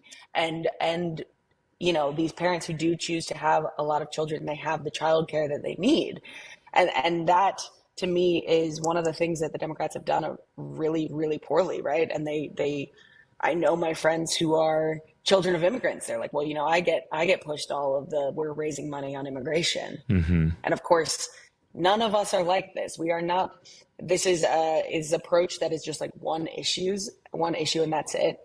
When we really know that like healthcare is tied to affordability. Yep. Healthcare is tied to our food sources and our farmers and everything in between, right? And so which is tied to economics, because 100%. And this is the opportunity. I try to change my language as best I can. I don't always hit the mark. Is to change it to a forward thinking, I guess, progressive way of how, this is what's wrong, but this is how we're going to be able to fix it. But it starts with identifying that it's not right for enough people. Our ideas, I've said this hundreds of times, are better than the Republicans. And there's no question about that. We have to keep reminding all of our players, like I say, all of our players means all of our players, that our ideas, our messages are better. Our goals are better. We may struggle with messaging and a variety of other things in that implementation of it, but they are better. And why, Amy? Because they're about helping as many people as possible. Even the moderate Democrats that are in the middle, I dare say that Chuck Schumer, who is considered a moderate Democrat in this point in time, I don't think Chuck Schumer wants to do a damn thing to hurt anybody in this country. He's a man of a certain age that went through politics at a certain time. He's going to have a belief system of a certain way. But does that mean that Chuck wants to hurt anybody? No. By the other side of that, John Thune, that MFer wants to hurt people. So I'm okay if Chuck doesn't nail it every single time, just as much as I'm okay with someone that's further left not nailing it all the time. We have got, and I just got a great text about, let's take the labels away and just recognize that we as a party want to see those other fools have a Thelma and Louise moment, and they can kick rocks on the way down. It's that simple to me. I don't know. Maybe I'm oversimplifying it, Amy, but damn. Well, and I think people are starting to realize that, we're having these conversations in North Carolina's 10th Congressional District every single day. The vast majority of this district is actually unaffiliated because of the way that North Carolina does its primaries. Right. And we're literally telling people, we don't want you to abandon your values. We want you to elect people who are going to be held to what they say they're going to do. And we can only do this if we get new people into office, people who aren't taking this big corporate money. We have to have people who are beholden to the people. And even if you don't agree with 100% of the things that they're saying, you can say, hey, you said this, and now you've done this, and I'm going to hold your feet to the fire because you're making promises you can't keep, right? So I think we're seeing that exact same thing down here in North Carolina. I think that's what the people of Michigan are seeing. I know that's what the people of New York are seeing. You're picking people who are doing the things and saying the things that are going to help you the most right now. Yep. And the more people that we pick that are doing all of these things, that means the more people can work together when they get to DC. That's exactly right. And the thing about it is the voters ultimately are the ones that are making that choice. It's just like the voters who made the choice to vote for Donald Trump. They made that choice because they felt that. So no one get upset with me for how I'm about to say this. And Amy I got to wrap up. But if the voters are making the determination and the decision that that's who they want, then guess what? We keep saying we got to listen to the voters. Well, doggone it, let's listen to the voters. Because if that's the candidate that they want, then that maybe is kind of who we should be listening to. It ain't that hard, Amy, but call you and me crazy. Stop being rational. The voters make the party. Come on, y'all. The voters make the party. The Republicans know this. The Democrats are finding out, and it's time. So wow, Amy McDonald. Wow, isn't it interesting how social media can bring us together and how we can talk about things and get stuff done?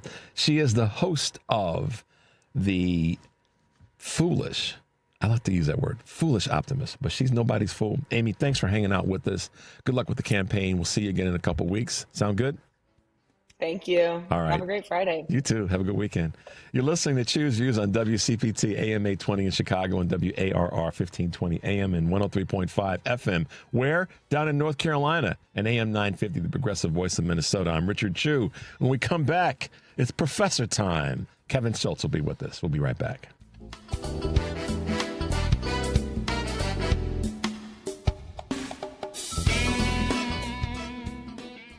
Save big money on everything you need at Menards. Politics. Your roof is the first line of defense against the elements, and it enhances the appearance of your home's exterior. Owens Corning Duration Shingles offer ultimate protection and impressive curb appeal. Choose from 26 stylish colors and transform your home today. Shop our selection of roofing products on Menards.com. Plus, check out our weekly flyer for all the great deals happening now. Save big money at Menards. Many of our U.S. veterans and service members face challenges, mental health struggles, housing obstacles, food insecurity, and social isolation, to name just a few. I'm Bob Woodruff. My family and I started the Bob Woodruff Foundation in 2006 after I sustained a life-threatening injury while reporting from Iraq. Our service members had my back that day, and we need to have theirs now more than ever. At our foundation, we invest in solutions, so learn more about our work at bobwoodrufffoundation.org/success. It's 4 words no parent should ever hear. Your child is sick. It's 4 words that change everything. Those 4 words can define a family. It's 4 words that are filled with pain, heartache, and grief. And with those 4 words, the innocence and joy of childhood disappears. But Starlight has taught us 4 other words that make all the difference. The power of play. Healing begins with happiness.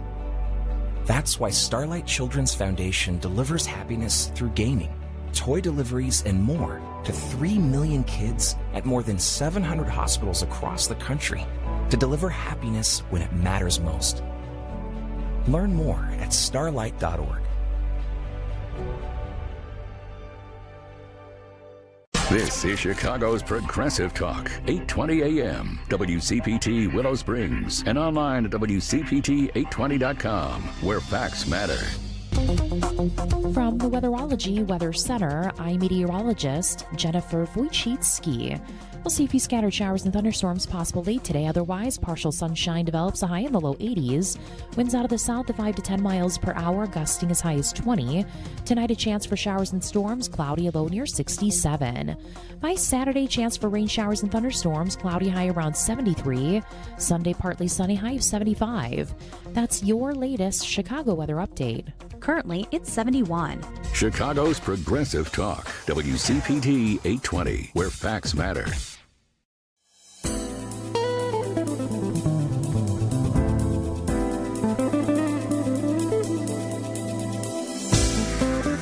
All right, guys, welcome back to Choose Views. If you are just tuning in, 773-763-9278. We might squeeze a call in depending on how timing works out. Thank you, Amy McDonald, host of the Foolish Optimist, and she's also campaign manager now for Democratic candidate Ashley Bell in North Carolina's 10th Congressional District. Professor Kevin Schultz has been with us a whole bunch of times now. He has got more. He did what the late Shirley Chisholm said. If they don't have a seat for you at the table, get a folding chair and pull one up. I'm paraphrasing. He has got a seat at the table. He has been a voice that has helped us along these last few months in better understanding not just history, but the meaning of history as it relates to how we navigate today. Back with us this morning is Professor Kevin Schultz, the author of the best-selling book, Why Everyone Hates White Liberals, including White Liberals. Good to see you. How are you, Professor? I'm great, Richard. Good to see you. Happy morning to you. It's a beautiful summer day. Hope you get out later on. I plan on it. Sporting that beard. He's rocking that beard, isn't he, Henry? Man, oh man, oh man.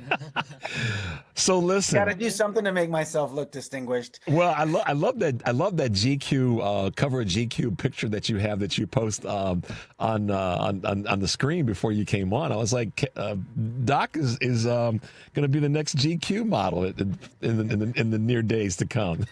Gotta tell you, my children are relentless in making fun of me for those kinds of pictures where I'm looking off in the middle distance trying to be serious, because they know I'm just a big goofball who uses history to make fun and interesting points, but also to provide hope for the future. That is exactly, I love it when we look at it from that perspective. I asked the question of the day today, knowing that you and I would be on to kind of have a little bit of tie into history, asking folks what is their favorite and most memorable singing of the national anthem, and merged into that, I talked a little bit about the history of the national anthem. But I got to put you on the spot real quick before we get into our topic that we want to cover.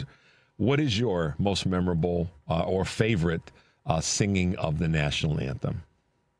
Okay, I'm going to pick on you a little bit with the word singing because it has to, without a doubt, be Jimi Hendrix at Woodstock 1969. See, you're the bunch of people who've called me on that this morning, starting with Henry right across the board from me. Shout out. Thank you. Yes. All right. I mean, talk about an iconic version of this, of singing of the. He made his guitar sing. He made his guitar sing. Guitar player ever in the history of rock and roll for sure, and maybe in all of the guitar world. But what I really loved about that was that through his guitar and through his music, he was able to evoke the complexity of the American ideals and our continued inability to live up to our ideals and our continued efforts to live up to those ideals, even though we know we won't always make it all the way to live up to it. And that version of the pain in the guitar is it. Yeah, it is. Wouldn't it be, and we're going to go down this path for just a quick second. We got to parachute to bail ourselves out. If Jimi Hendrix, Wes Montgomery, Prince, let's throw somebody else into that mix, Jaco Pastorius, could all have played together in time. There you go. Okay. I had to go down. I mean, I don't know. All of them would be good enough to play any genre of the other one.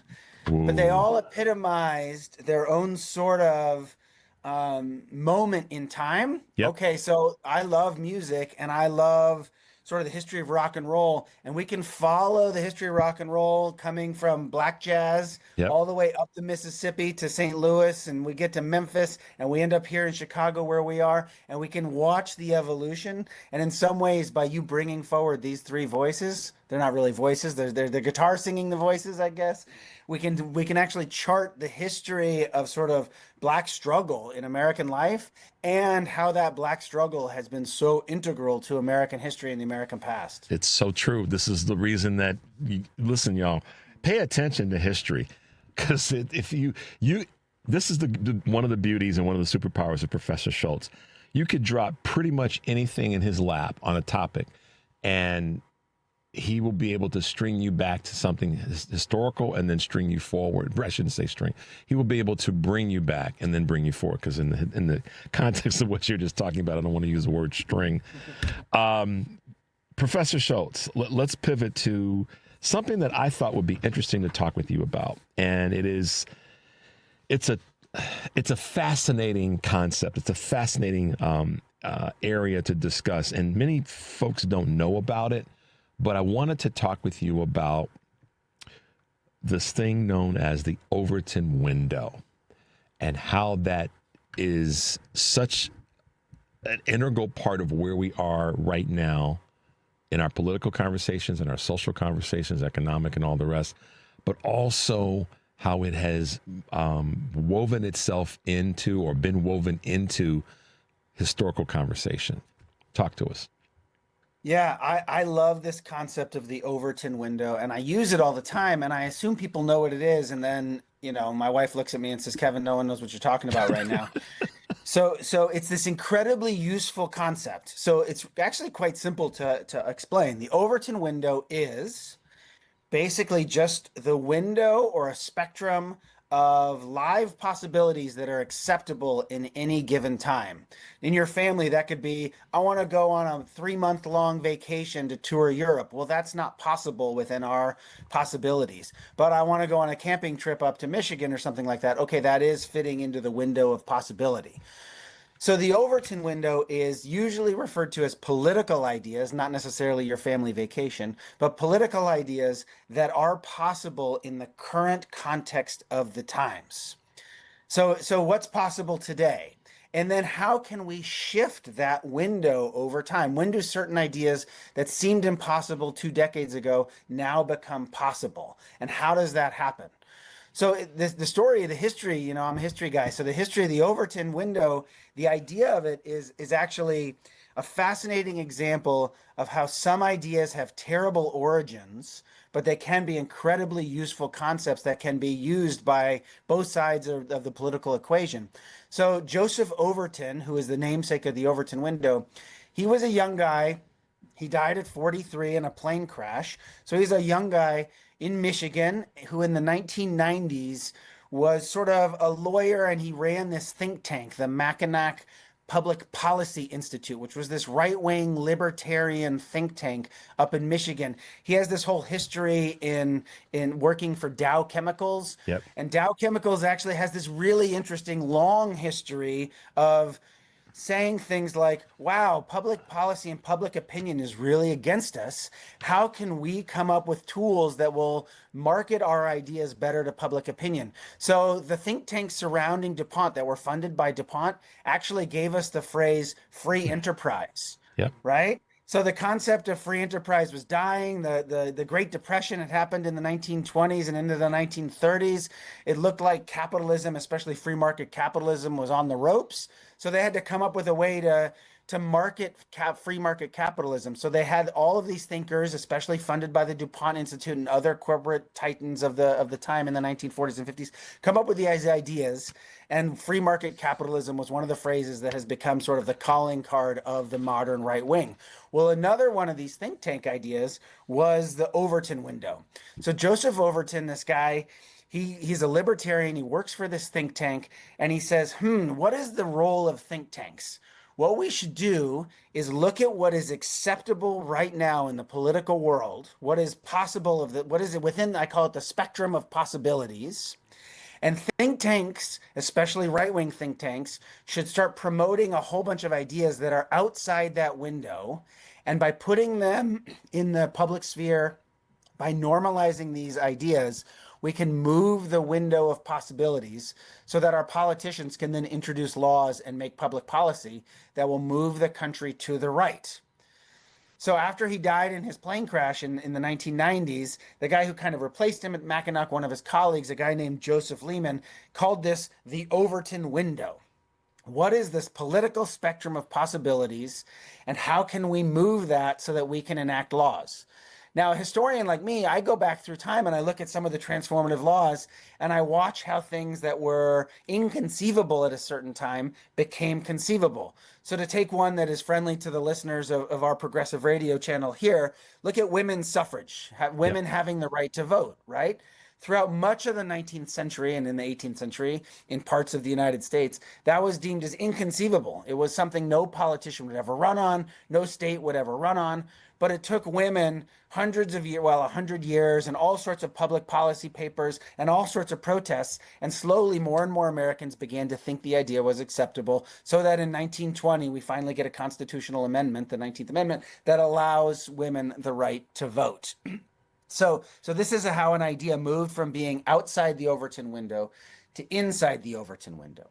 And what we've seen in the United States mostly, but not exclusively, is the right wing, the political right, take crazy ideas or ideas that were deemed to be crazy outside the window of possibility and normalize them.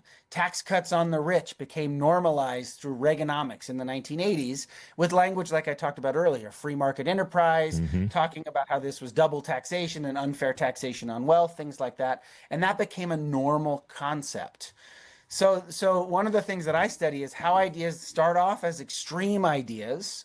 They get introduced through a variety of ways, and over time they become normal and people begin to say, maybe that should be something that happens. Our current president, Donald Trump, is a perfect example of someone who constantly introduces crazy ideas or ideas that are well outside the Overton window, outside the window of possibility. And by saying them over and over again, sometimes they become normalized. So will Canada become the 51st state of the United States? I don't think so. But he keeps trying to posit this idea, and now people are saying, would this happen? How could this happen? How would it fit within our other states? Should Greenland be part of the United States? What does that look like? So we get introduced to these ideas.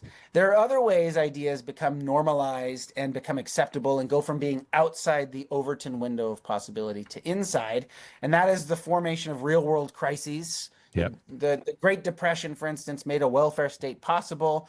And now we've got Donald Trump who's sort of fabricating crises all over the place and using that fabricated crises to create all sorts of emergency things that are deemed possible because of emergency needs.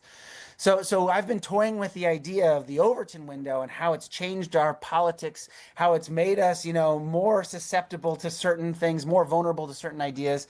And then I have some ideas too that I know we can talk about after the break on how the Overton window today might be pushed to align more with what the American population actually feels. And it's interesting because of where we are with this conversation, as you heard prior two segments with Amy and with Karen.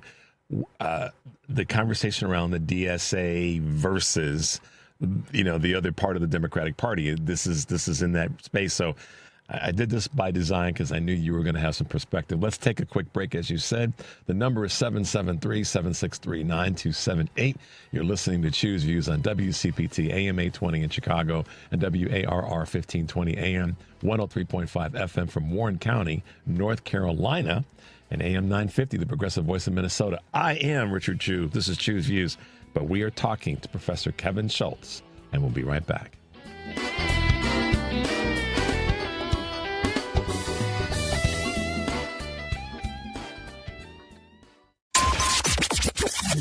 WCPT replay. When I look at the GOP, at the Republican Party, I struggle for a way to not call it evil. This is a party that is now fully in the service of a fossil fuel industry that is actively destroying our planet. They are in the service of a for-profit health insurance industry that, according to the British journal The Lancet, is responsible for 65,000 Americans dying every year unnecessarily because insurance companies denied them preventative or any other form of care. The Republican Party is fully beholden to the American gun industry, which is responsible for psychologically scarring an entire generation of children so that this industry can continue to make profits. And the Republican Party is not only fine with that, they're enthusiastic about it. How do you not call that evil? Keep listening to WCPT 820. Because facts matter. Because facts matter. You're listening to WCPT 820.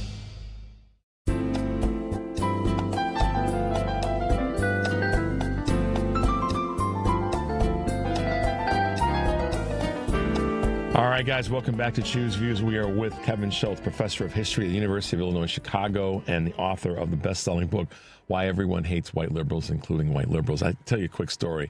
My wife and I were in Canada last October and came across a book review from the London Book Review. And guess whose book was in there? Somebody named Professor Kevin Schultz. I was like, damn. I hope they said nice things. Oh, it was great. I was like, oh, man, that's my guy. That was so cool. I'm in a store and I'm like, oh, check this out. And people are like, who in the hell is this dude? Like reading the paper and telling us to check this out. Anyhow, that was I had a fan guy moment. So what can I tell you? And you're my famous friend, so I get to brag about knowing you too. Hey, so. that's what brothers do for each other. Unthinkable, radical, acceptable, sensible, popular policy. What are those, guys? Those are deemed as the 6 degrees of that's the rest of 6 degrees of acceptance when it comes to the concept of the Overton window. Professor, you have the baton. Take it away. I love that you almost fell into a Kevin Bacon 6 degrees of separation thing there. Man, that was fun. Caught Fun myself. little slip. I like it. I like it. Clean up on aisle 7. I kind of want to jump on where you were talking earlier in the session about the DSA versus the sort of more abundance liberal component of the establishment Democratic Party. And I think what we are watching is a shift in the Overton window. Yep. So again, a shift in the spectrum of possibilities for what a politician can do. And I think the DSA is not necessarily, I think that's become just a nice emblem for us to talk about a change in what has been normalized in the Democratic Party, which is it's more acceptable now for people on the left, for the Democratic Party, to talk about wealth taxes, to talk about radical economic redistribution, I should say, to acknowledge that since the 1980s with the Reagan Revolution, which was a 3-part strategy of cutting taxes on the rich, cutting social welfare programs, and spending a lot of money on the military to keep the economy afloat, Another way to interpret that is a massive redistribution of wealth from the middle class to the top 1%. And now I think it's becoming more acceptable to push back on that. I mean, we have our first trillionaire, which is both a horrible thing, but excellent ammunition for those on the left to say, we don't need trillionaires, right? And to talk about the Overton window specifically, you might remember when J.B. Pritzker first became governor of Illinois, one of the things he tried to do was pass a wealth tax in the state. Yep. And it failed. He couldn't get it across the line. And since then, he's more or less given up on pushing that. And I think he's a little bit worried because we all sort of know that he's running for president in 2028. And so he's trying to, tap on into the most popular ideas and not do anything that's too controversial or going to be sort of limiting in his ability to win support from the Democratic Party. However, I do think that if he had introduced the wealth tax now, a couple of years later, he would have been more successful in Illinois. Why? Because in the last 3-4 years, the Overton window has shifted. The talking points of Zohran Mamdani, of AOC, of Bernie Sanders, they speak to more and more Americans. We see what's happening to gas prices. We see what's happening to the interest on mortgages to buy a new house. We see what's happening to the cost of goods at our grocery store. I mean, people are buying less groceries. They're buying fewer prescription drugs because they can't afford it. So these are now the talking points that have shifted the Overton window. Here's one really interesting thing, Richard, that I love about the Overton window, or at least that I find fascinating about the Overton window. I've done a lot of research for my next book, which I'm talking about, The Rule of 60, which is this notion that the American population is not necessarily so polarized, left v right, blue versus red kind of thing. But instead, there is this real vast center of common ground that more than 60%, which is why I call it the rule of 60, of Americans actually agree on many, many issues. So as I'm writing this book and doing the research, one of the things I found was on income inequality. Almost 80% of Americans agree that the distribution of wealth in America is out of whack. And 80% of Americans agree that the federal government should do more to redistribute wealth in this country. But it hasn't been something that the politicians have been willing to do because the marketers and people who are proposing ideas like free enterprise and and laissez-faire economics have pushed back. And maybe the way that our politicians are so in bed with corporate interests and all of the money that they have to get in order to run for re-election, that the politician spectrum of possibility is actually out of whack with what the vast majority of the American population wants. Yep. So I think we need to get some talking points, and this is what the DSA debate has done for the Democratic Party. It's given talking points to the Democratic politicians who might be sympathetic with economic redistribution, saying, hey, we can win this population back, and it's actually a very popular thing to do. So we need to shift the Overton window. We need to move the spectrum of possibilities back to what the American population wants. Issue after issue has been like this. Cannabis legalization has been like this. Same-sex marriage, trans rights. Vast majorities of Americans actually support these things. And yet the politicians are out of whack with what the most Americans want. And what's crazy about this, and it's such a, I appreciate you so much because you give me some space to tap into things that I always ask why. People around me know. I drive folks crazy around me when I go, okay, why? I want to know, like, if I get a cold, I want to know where I get it from. How did I get this cold? Because it helps me understand what I did or what was going on to give me some better perspective as to how I go forward. Right now, when we look at history of those, affordability, accountability, healthcare, whatever we put on the list, when we look at the history of how they've been managed, and we understand we have a better way of understanding how they went awry. And you go back to Reagan's revolution, man, those three are people just, if you go back and look at those 3 bullet points right there, Barack Obama got hammered for it, but he was right. He was accurate in pointing out that was probably one of the biggest tipping points in modern time. But we have to look at history. We have to look at the things that happened or what was going on, because it gives us the ability to not shift the narrative, but shift to where people really want to be and not make it so damn difficult to shift because people are saying, hey, we want to be over here. We want to do it this way. We've tried that. It ain't working. And it's proof it ain't working, so let's try over here. If we can get a shift the Overton window to do it, then what's wrong with that?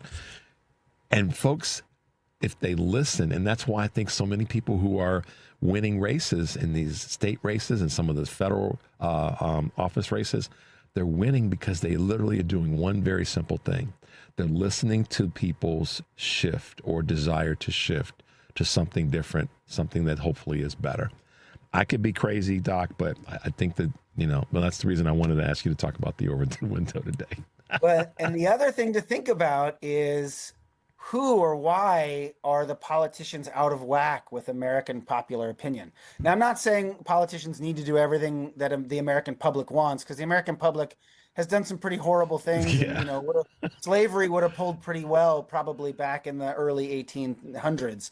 So we don't want full popular rule, but we want our politicians accountable to our ideas. And I'm big on threes as far as how I teach my students. So I talked about the three components of the Reagan Revolution. And another big three that I think about as to why we're out of whack, the big three are politicians, pundits, and plutocrats, the three Ps, right? Politicians want to keep us divided so that they can win popular elections. They can get their core to turn out to vote. Donald Trump has sort of perfected this kind of politics. Pundits want us to tune in because they want us to be outraged. You can see that in social media as well as in a lot of the sort of other right-wing media that we see. And then the plutocrats want us to keep fighting so we don't actually pay attention to how rich they're getting or how they're being able to bilk the system. So it's the politicians, the pundits, and the plutocrats that are really keeping us from shifting the Overton window towards what the American people want. Now, I study a lot of popular opinion. So those, the listeners on the left, there's a lot of popular opinion that says, hey, you guys aren't so crazy. Americans want radical economic redistribution. On the other side, Americans also say, overwhelmingly that they want strong borders. They want a lot of judges to adjudicate immigration cases, and they want pathways to citizenship. So they also want a more moderate position, but they do want strong borders. So the American population doesn't trend more left or more right, but I would say right now that a politician could grab more to those left-wing positions and actually run a very successful, very popular campaign. Without a doubt. And it's showing itself right now. And like I said, again, some of the races that people have won in the last 12 months on a state level, and certainly in some of these federal levels as it relates to the primaries. Professor Kevin Schultz is become one of our stronger voices, and I just love the fact that he takes time out every few weeks to hang out with us and share his experiences, his knowledge, and his expertise. So thanks, Doc, for being with us yet again here on Choose Views. Yeah, glad to be here. Thanks for having me. Have a great weekend. We'll talk to you in a couple weeks, okay? I look forward to it. Me too. All right, bye now. Guys, thanks for a great week. Thanks to everybody that listened. Thanks to everybody that was a guest on the show. And most definitely thanks to our team here at WCPT for always making sure that we get it done, and we get it done in the most professional ways. And I like to pause every now and again just to remind everybody that it's a team effort. So make sure that the people that are on your team, start with this weekend. It's a new month. Make tomorrow morning, when you wake up tomorrow morning, wherever you are in the country, I don't care where you are, make tomorrow morning kind of a new start. It's a new month. Why not? The people that are close to you, let them know how much you care about them. Slow down a moment. Just slow down and think about the people that are impacting your life and that have impacted it. And give them a shout out. Say, hey, just want to let you know I'm thinking about you. Just want to let you know how much you've meant to me, how much you mean to me. And it's my way of every now and again slowing down this bus that we're on to help us remind ourselves of one of our most important opportunities and tools and power is to acknowledge the people around us and what they mean to you, and to let them know how important they are to you, because without them and that team that you're on, that family, those friends, those coworkers, it's a hard road out here. So let's make sure that we do that for all that are around us. Stay tuned for the Stephanie Miller Show. Make sure you check out Joan Esposito today, and Patty Vasquez and Edwin Eisendrath tomorrow. I'm Richard Chu. Take a deep breath. Make your life count. We'll see you next week.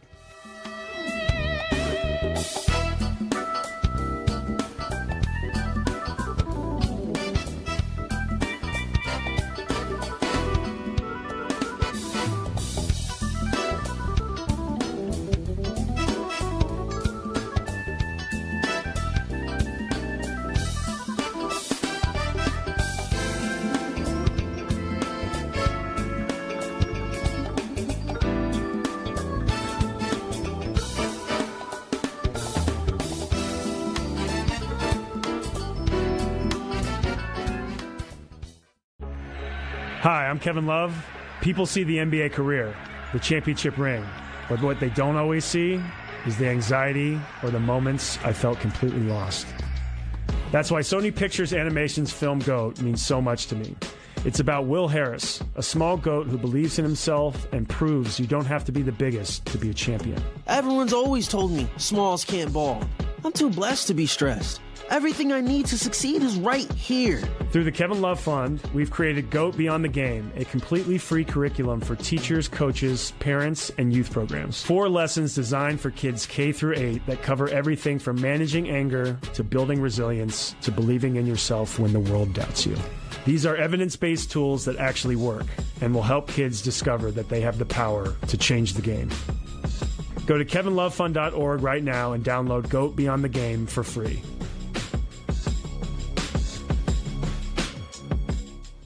Amazon Business. Unlock smart business buying with fast, free delivery on millions of items and practical AI innovations that automate repetitive tasks. Learn more at amazonbusiness.com. AP News, I'm Marcela Sanchez. President Trump says he may withdraw and delay Todd Blanche's nomination for Attorney General until Republican Senators John Cornyn and Tom Tillis leave office. The two have demanded written assurances about the settlement of the president's lawsuit against the Internal Revenue Service. Trump has announced a deal for Hamas to disarm in Gaza.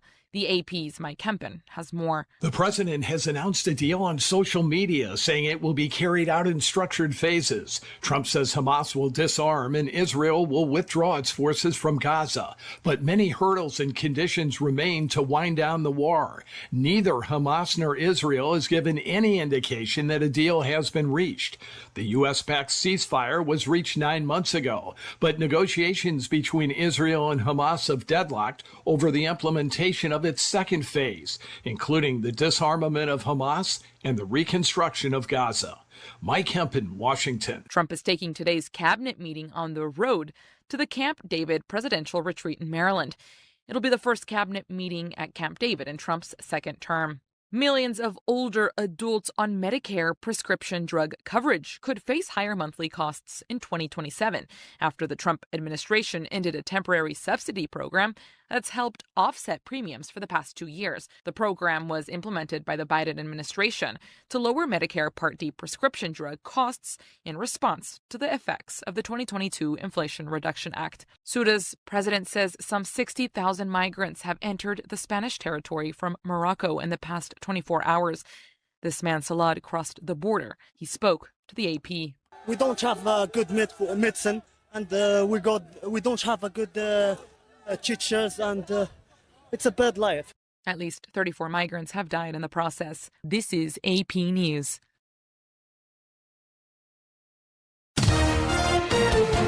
AP Sports, I'm Donna Warder. The Chicago Cubs beat the St. Louis Cardinals 4-2. Alex Bregman drove in the go-ahead run with a 10th inning double. The White Sox beat the Yankees 2-1 in 11 innings, winning their second straight game. It was Tampa Bay 3, Texas 2, Minnesota 4, Kansas City 3, the Braves 5, Nationals 4, the Reds 3, Pirates 2, the Mets 4, Marlins 2, the Red Sox 5, Athletics 4. The Padres saw their 5-game winning streak snapped, losing to the Giants 4-1. And it was the Dodgers 6, the Mariners 2. Asia's soccer body has joined opposition to FIFA and Gianni Infantino's plan for private investors to buy stakes in the World Cup. And senior FIFA advisor Carlos Cordero, who represented the soccer body on the White House task force for the World Cup, has resigned in protest of the private equity plan. Donna. This is 820 AM, WCPT Willow Springs, and streaming worldwide at WCPT820.com. We are Chicago's progressive talk, where facts matter. Now, your WCPT 820 weather update. From the Weatherology Weather Center, I'm meteorologist Jennifer Wojcicki. We'll see a few scattered showers and thunderstorms possible late today. Otherwise, partial sunshine develops, a high in the low 80s. Winds out of the south to 5 to 10 miles per hour, gusting as high as 20. Tonight, a chance for showers and storms, cloudy, a low near 67. By Saturday, chance for rain showers and thunderstorms, cloudy, high around 73. Sunday, partly sunny, high of 75. That's your latest Chicago weather update. Currently, it's 73. This is Chicago's Progressive Talk, 820 AM, WCPT Willow Springs, and online at WCPT820.com, where facts matter. You served behind the desk. You served in combat. You did 4 years and got out. You were drafted. You gave 20 years. You gave exactly what your country needed. You are a veteran. You are a veteran. You are a veteran, and you deserve support. If you're struggling with life after service, don't wait. Reach out. Find resources at va.gov/reach. Brought to you by the United States Department of Veterans Affairs and the Ad Council. It's 4 words no parent should ever hear. Your child is sick. It's 4 words that change everything. Those 4 words can define a family. It's 4 words that are filled with pain, heartache, and grief. And with those 4 words, the innocence and joy of childhood disappears. But Starlight has taught us 4 other words that make all the difference. The power of play. Healing begins with happiness. That's why Starlight Children's Foundation delivers happiness through gaming, toy deliveries, and more to 3 million kids at more than 700 hospitals across the country to deliver happiness when it matters most. Learn more at starlight.org.